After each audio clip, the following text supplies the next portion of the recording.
Hello and welcome to Daily Beginner English. You guys are amazing. We see your comments, we read every single one, and honestly, you make us want to show up every single day. Okay, Tom, should we tell them what today is about? Should we? Or should we make them wait a little bit longer? Tom, stop it. Okay. Today, we are talking about fears. Yes, fears, things that scare us, things that make us nervous, things that make us go, please don't let that happen to me. Perfectly said. And by the end of this video, you will know so much vocabulary around this topic. Fear, phobias, anxiety, courage, all of it. So grab your notebook, grab your coffee or tea, get comfortable, and let's do this together. Okay, Lily, so let me just jump right in. Are you a scary person? Like, are you easily scared? Me? Oh, absolutely, yes. I am a very scary person. Is that how you say it? You mean, are you a person who gets scared easily? Yes, that. Oh my gosh, see, this is why we need this lesson. Yes, I get scared very easily. Like, Tom, I cannot watch horror movies. Not even a little bit. Really? Not even the mild ones? Tom, one time, okay, this is embarrassing. One time I was watching a movie trailer. Just a trailer, 30 seconds. And I screamed so loud, my neighbor knocked on my door to check if I was okay. What? A trailer? It was terrifying. There was a clown, Tom, a clown. Oh no. Do you have a fear of clowns? I think I might. I think I genuinely might. What about you? What are you afraid of?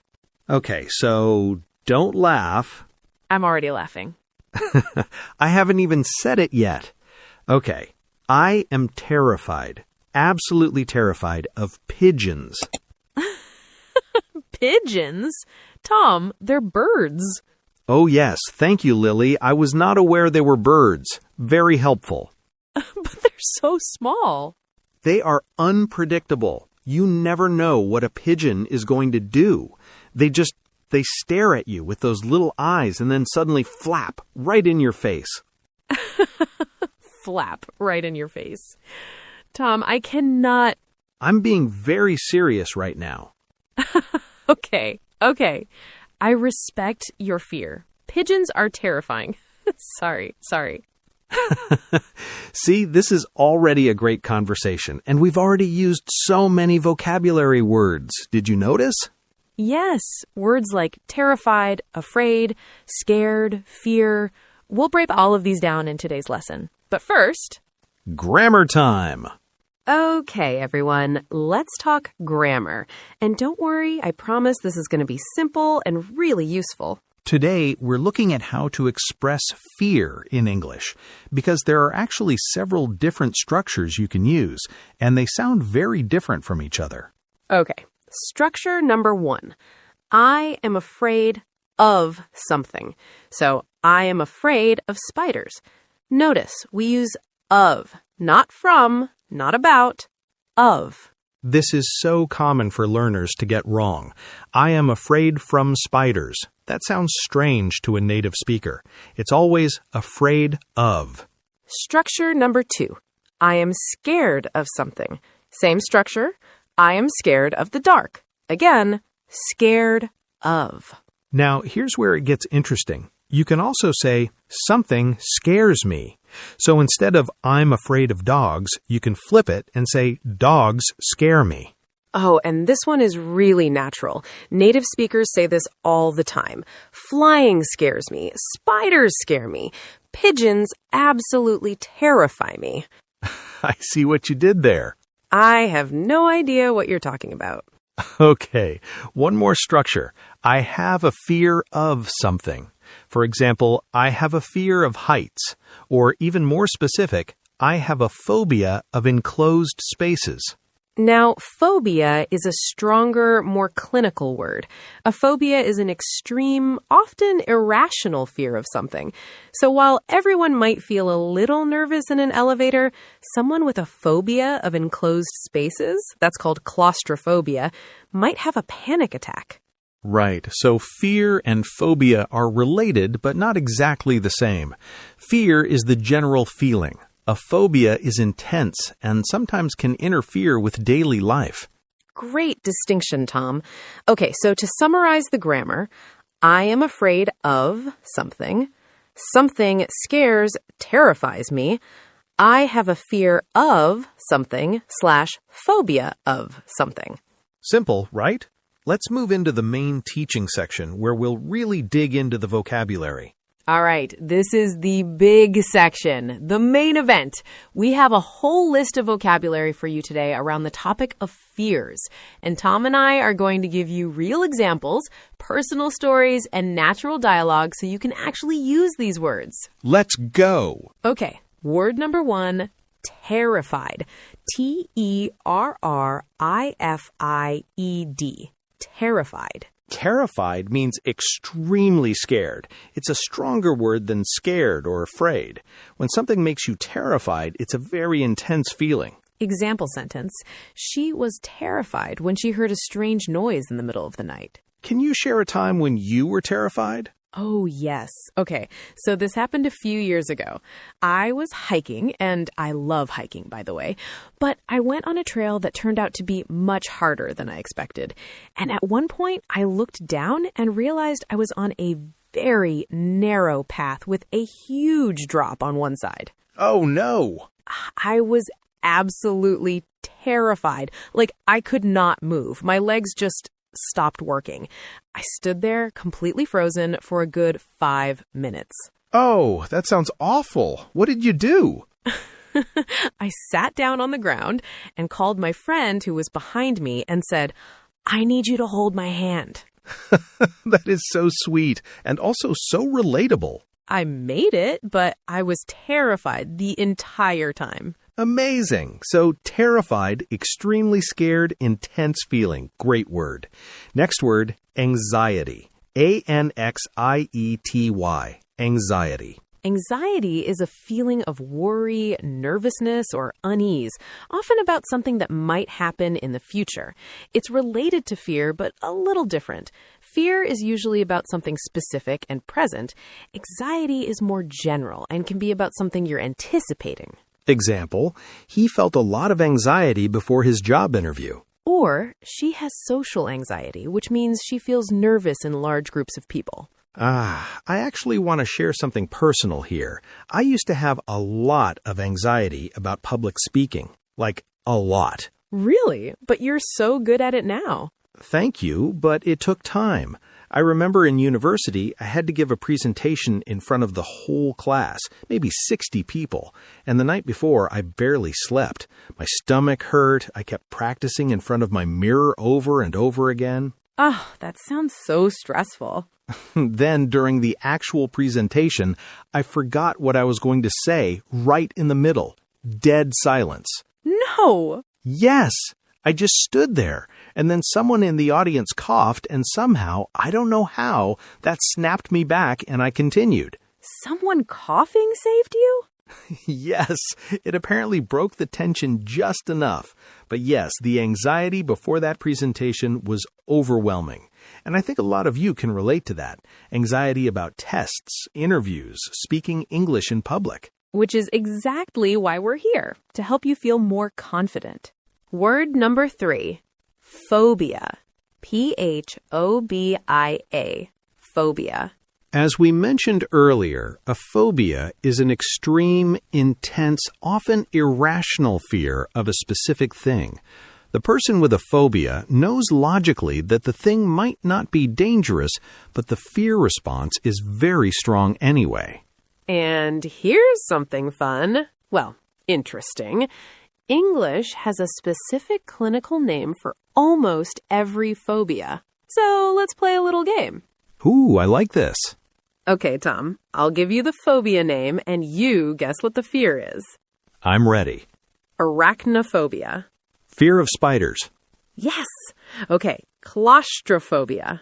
Fear of small or enclosed spaces. Great. Okay, harder one. Acrophobia. Acro. Is that heights? Yes! Fear of heights. Let's go! Okay, last one. Are you ready? Coulrophobia. I know this one because of you. Fear of clowns. Correct. And I feel very called out right now. You should. So, phobias. Extreme irrational fear. And in English, we often use phobia at the end of a word to name specific fears. Okay, now let's flip to the positive side. Word 4. Courage. C-O-U-R-A-G-E. And the adjective form, courageous. Courage is the ability to do something even though you're afraid. This is such an important idea. Courage doesn't mean you have no fear. It means you act despite the fear. That's such a powerful distinction. So many people think being brave or courageous means not being scared. But no, you can be terrified and courageous at the same time. Example. It took a lot of courage for her to move to a foreign country alone. Or, he was courageous enough to speak up even when everyone disagreed with him. Tom, tell me about a moment when you were courageous. Okay, and this is embarrassing, but when I was 12 years old, I was absolutely terrified of swimming in the ocean. The waves, the depth, not knowing what was under me. That's so understandable. And my whole family went to the beach one summer, and everyone was swimming. And my little sister, she was 7, just walked right into the waves like it was nothing. 7 years old?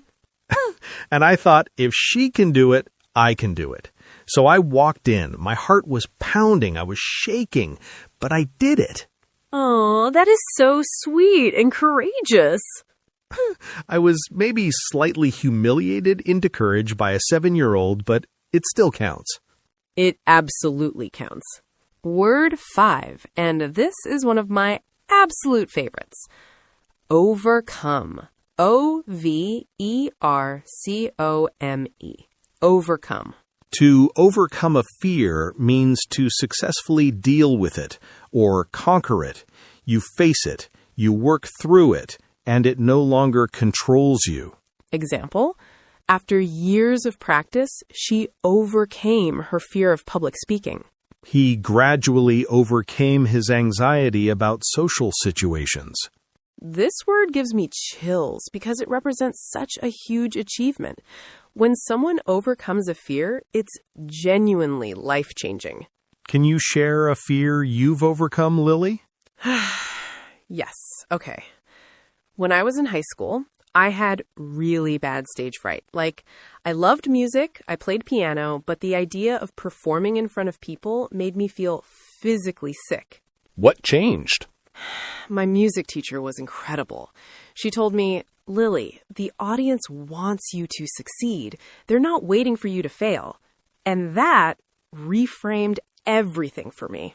Wow, that's a really powerful perspective. Right? And then she made me perform in front of just 2 people first, then 5, then 10. Slowly. And I eventually performed at a school concert in front of 300 people. 300? 300! And I cried after, happy tears. Oh, that is beautiful. Very ugly, happy crying, but yes, I overcame my stage fright. Gradually, with help. And that's so important. Overcoming fears doesn't always happen overnight. It's usually a gradual process. Word 6, dread. D-R-E-A-D.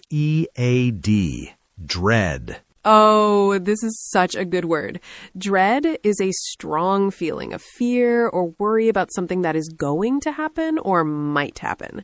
It often involves anticipation, dreading something in the future. It's like anxiety, but a bit darker, a bit heavier. Example, I dread going to the dentist. Very relatable for a lot of people. She woke up with the feeling of dread because she knew today was the day of her performance review. Oh, that sounds delightful. I know, right? Tom, what do you dread? Honestly, I dread long phone calls with customer service. Is that a weird one?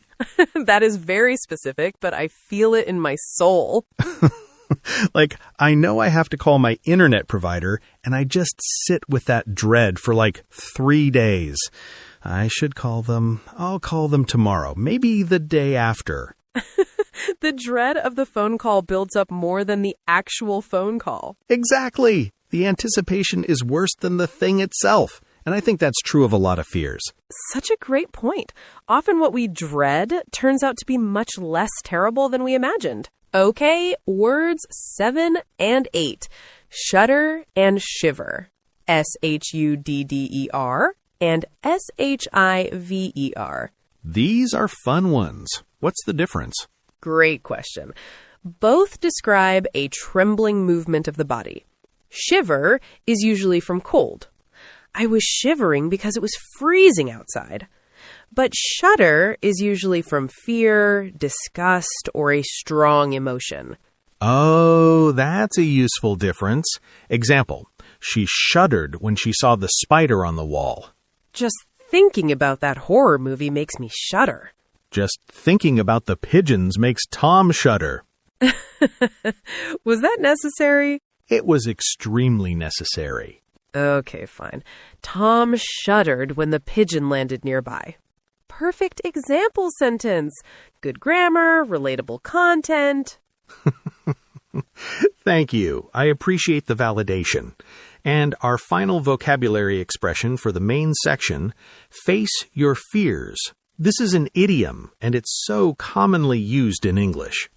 Okay, everyone, this is review time, and I want you to participate actively.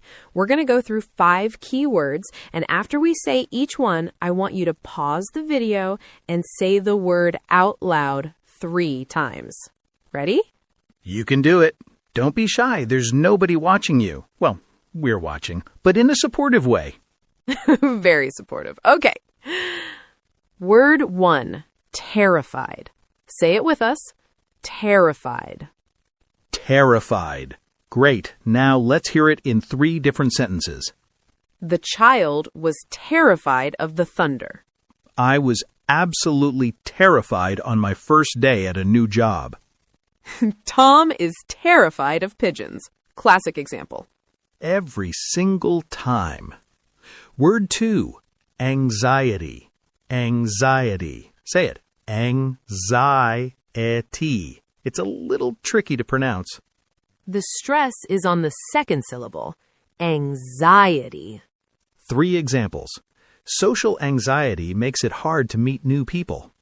She felt anxiety about the results of her medical test. Really important. Learning to manage anxiety is an important life skill. Really important. Word 3, overcome. Overcome. This is a strong, powerful word. She overcame her fear of swimming and became a competitive diver. It takes time and patience to overcome a phobia. With support from loved ones, he was able to overcome his anxiety. Love this word. Overcome. Say it like you mean it. Word 4, dread. Dread. It even sounds a little scary, right? It kind of does. I dread Mondays. Very relatable. Universal truth. The dread of failure can sometimes prevent people from even trying. She felt dread as the storm clouds approached. And our final review word, courageous. Say it with us. Courageous. This is my favorite word from today's lesson. 3 examples. It was courageous of her to share her story publicly. Being courageous doesn't mean being fearless. It means acting despite fear. You are courageous every time you try to speak English in a new situation. That one was for all of you watching. Because it's true. Every time you press play on this video, every time you try to speak, every time you make a mistake and keep going, that is courageous. Absolutely. Okay, this is my favorite part of every episode, the interactive question. Comment below. We read every single comment and tell us, what is one fear you have? And have you ever tried to face it or overcome it? it can be anything, big or small, funny or serious. Spiders, public speaking, the dark, pigeons. Tom. Or something completely unique. We want to know. And remember, use the vocabulary from today's lesson. Try to use words like terrified, dread, anxiety, overcome, or face my fear in your comment. It's great practice. We're going to be reading through comments, and we might even feature some of your stories in a future video. So make sure you comment. We're waiting for you down there. Well, what a beautiful episode this was. Oh, it really was. I feel like we got a little vulnerable today, which I love. We talked about pigeons on an English learning channel in great detail. For educational purposes. Obviously. Okay, everyone, if you enjoyed today's lesson, please give this video a thumbs up. It helps us so much, and it helps other English learners find this channel. And share this video with a friend who is learning English, or even a friend who has a funny fear they need to talk about. So make sure you're subscribed so you don't miss it. Until next time, keep practicing, keep speaking, and remember, courage is not the absence of fear, it's speaking anyway. See you next time. Bye. And stay away from pigeons. Tom.